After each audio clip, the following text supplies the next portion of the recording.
Hi friends, කොහොමද ඔයාලට?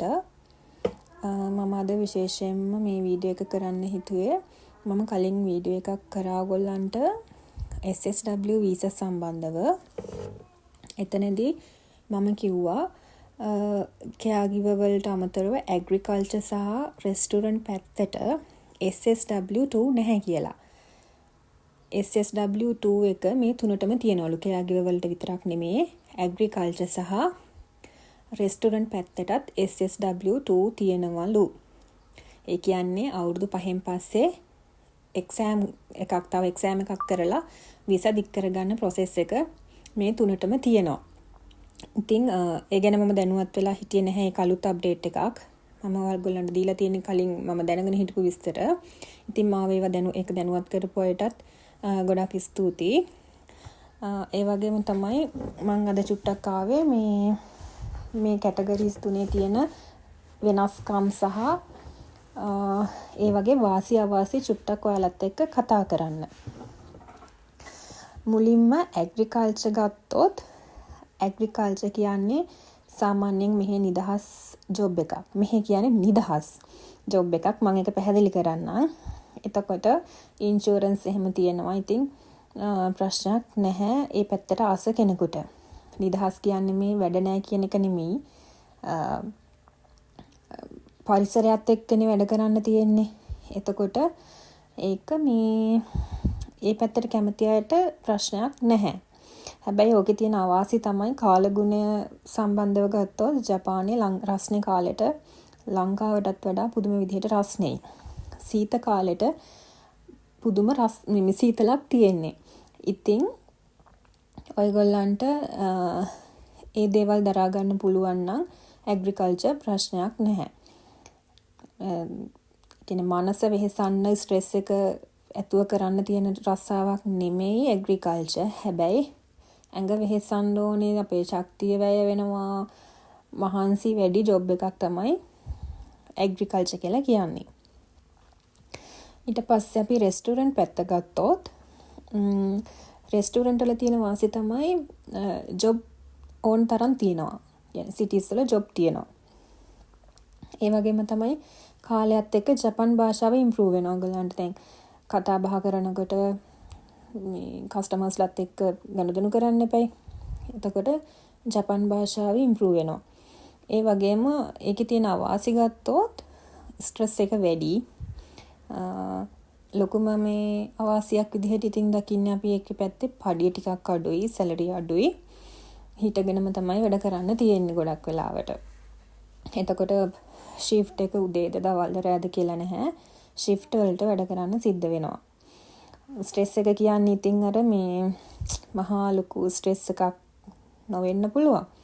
ඒත් අර දැන් හිතන්නකෝ අපි වැඩ කරන්නේ ගනුදෙනු කරන්නේ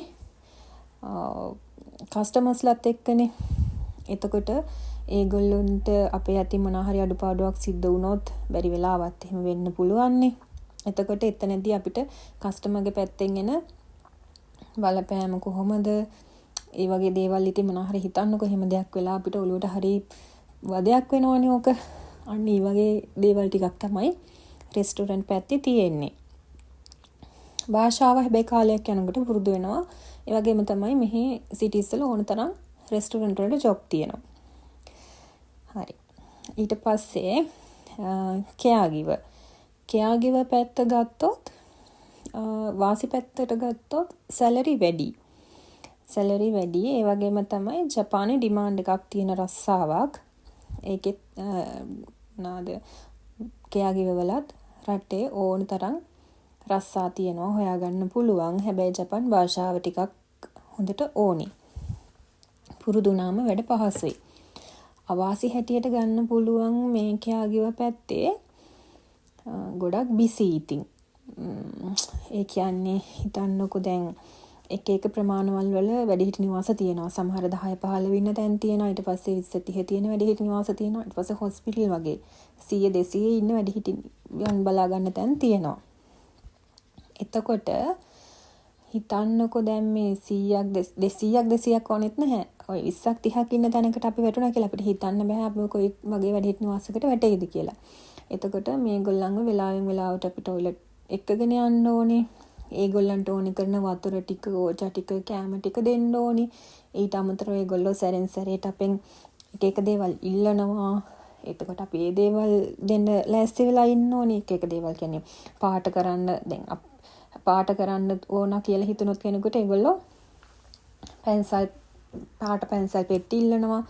එතකොට ඒ පාට කරන චිත්‍රකොළ ෆොටෝකොපි කරලා ගෙනල්ලා දෙන්න කියනවා. එක්කෙනෙක් නෙමෙයිනේ. ගොඩක් දෙනෙක්නේ. එතකොට ගොඩක් දෙනෙක්ගෙන් එක එක ඉල්ලීම් එනවා. තව කෙනෙක් චිත්‍ර ඇඳලා තව කෙනෙක් ඔන්න අර පසල්ස් තියනවා මෙහි හදන්න. එතකොට ඒගොල්ලෝ ඉඳගෙන ඒව හදනවා. ඒව ඕන වෙනකොට ඒව ගෙනල්ලා දෙන්න ඕනේ. එහේ ඉල්ලනකොට ඒ වගේ ඉතින් ටිකක් බිසි. හැබැයි මේ හොඳයි ඉතින්. පහසු ජොබ් පහසු කියන්න බෑ. මං කැමති හින්දා වෙන්නේ නැති මට ඒක මේ මම ආසාවෙන් කරනවා. ඒකේ තියෙන තවත් අවාසියක් තමයි මේ මෙන්ටල් ස්ට්‍රෙස් එක වැඩි. ඒ කියන්නේ අපි වැඩ කරන්නේ එක එක මානසිකත්ව තියෙන මිනිස්සුත් එක්කනේ. මේගොල්ලෝ පොඩි ළමයි වගේ හැසිරෙන අය ඉන්නවා. ඊට පස්සේ කිසිම දෙයක් කරගන්න බැරි, ඇවිදලා යන්න බැරි අය, টয়ලට් එකටවත් යන්න බැරි අය ඉන්නවා. ඔය විදිහට ඉතින් එක එක්කෙනාගේ මානසික මට්ටම් එක්ක අපි ගනුදෙනු කරනකොට සමහර වෙලාවට අපිටත් ස්ට්‍රෙස් එක වැඩි වෙන මේ ප්‍රතිශතය වැඩි. හැබැයි ඉතින් හරිම මේ හරි ජොලි ඒගොල්ලොත් එක්ක වැඩ කරන එක. මොකද පොඩි ළමයි වගේ අය ඉන්නවා. ඒගොල්ලන්ට ඉතින් ඒගොල්ලෝ දිහා සමහරලාට බලාගෙන ඉන්නකොට හරි ආස හිතෙනවා. හරි සතුටුයි වෙලාවකට හිතට. සතුටුයි කියන්නේ ඒගොල්ලෝ තනියම කතා කරනවා. ඊට පස්සේ ඒගොල්ලන්ට ඔය තියෙනවා පොඩි මේ සමහර අයට ඒගොල්ලෝ කැමති මේ ඔය පූසෝ අනම් බලු පැටව කැමති නම් අන්න ඒ විදිහේ ඒගොල්ලෝ කැමති විදිහේ සෙල් නම්බර ඒගොල්ලන්ට ගෙනල්ලා දෙනවා. දීලා තියෙනවා. ඉතින් යාලා ඒ සතාව මේ තුරුල් කරගෙන ඒගොල්ලොත් එක තනියම කතා කරනවා. ඉතින් හරි ආදරණීයයි, හරි ආදරේ හිතෙනවා. සතුටින් වැඩ කරන්න පුළුවන් පුරුදු වුණාම ඒ පැත්තට කැමති කෙනෙකුට. ඒ වගේම තමයි වැඩිම අපහසුයක් තියෙනවා කියලා හිතන ජොබ් එක තමයි කෙයා ගිවර්. ඒ කියන්නේ අපි මානසික ශරීරයෙන් අපි ඒගොල්ලෝ උස්සන්න පෙරලන්නත් ඕනේ. ඒවට ක්‍රම තියෙනවා. නමුත් අපිට පොඩ්ඩක් ඒවා අමාරුයි මුලින්ම එන කෙනෙකුට අමාරුයි කියලා හිතෙන්න පුළුවන්. අමාරු වෙන අවස්ථා තියෙනවා එහෙම. ඊට පස්සේ නිදහස් වුණත් මහන්සිය වැඩි. ශරීරයේ ශක්තිය වැය වෙන ජොබ් එකක් තමයි ඇග්‍රිකල්චර් කියන්නේ. නිදහස් කියලා කියන්නේ මම අර කලිනුත් කිව්වේ පරිසරයට කැමති කෙනෙකුට ඒක නිදහසේ කරගෙන යන්න පුළුවන් ඒ පරිසරයේ විඳින ගම. නමුත් ශක්තිය වැය වෙන ජොබ් එකක්. ඇඟට මහන්සි. මනසට මහන්සියක් නැති වුණාට ඇඟට මහන්සි. ලේසි නමුත් පඩි අඩු ජොබ් එකක් තමයි රෙස්ටෝරන්ට්. ලේසි කියන්නේ අර දෙකට සාපේක්ෂව ටිකක් පහසුයි. නමුත් පඩිය නම් අඩුයි. පඩිය කොහොමද කියන්නේ මම හරියටම දන්නේ නැහැ. නමුත් අර දෙකට සාපේක්ෂව සැලරි පොඩ්ඩක් අඩුයි රෙස්ටෝරන්ට් පැත්තේ. ඉතින් ඔයගොල්ලන්ට ඔය තුනේ දැනට ලංකාවට මම දන්න තරමින් දැනට ලංකාවේ තියෙන ඇවිල්ලා තියෙන කැටගරි තුන තමයි ඔය. ඊට අමතරව මොනවද තියෙනවද කියලා මම හොයලා බලලා හිමුණොත් ආයෙත් ඔයගොල්ලන්ට වීඩියෝ එකක් කරන්නම්. දැනට ඔය තුන තමයි තියෙන්නේ. ඉතින් ඔයාලට පුළුවන් ඔය තුනෙන් ඔයාලට හොඳයි කියලා හිතෙන්නේ මොකක්ද කියලා කරන්න. මගේ අදහස, මගේ පෞද්ගලික අදහස නම් ඇග්‍රිකල්චර් නම් මට හිතෙනවා ඉතින් ළමයි පව් ඉතින් මේ අර අවුව සීතල දැනෙනකොට මට එහෙම හිතෙනවා ඒක අමාරු ඇති කියලා.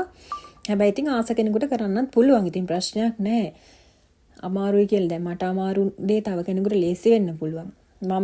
මට අකමැති දේ තව කෙනෙකුට කැමති වෙන්න පුළුවන්. ඒක තමන්ගේ කැමැත්ත මත තමයි තීරණය වෙන්නේ. එතකොට ඔයාලා හිතලා බලලා තීරණය කරන්න ඕනේ ඔයගොල්ලන්ට ගැලපෙන කැටගරි එක මොකක්ද කියලා. හැම පැත්තම බලලා සැලරි පැත්ත, එතකොට මහන්සිය, ස්ට්‍රෙස් ඒවත් බලලා තීරණය කරලා බලන්න. ඉතින් මේ ටික තමයි තියෙන්නේ. ඔයගොල්ලන්ට තව මොනවා හරි දැනගන්න තියෙනවා නම් පල්ලෙහෙන් කමෙන්ට් කරගෙන යන්න. මම දන්න මට්ටමින් ඔයගොල්ලන්ට මේ දේවල් විස්තර කරලා දෙන්නම්. එහෙනම් මම ගිහින් එන්නම්. බයි.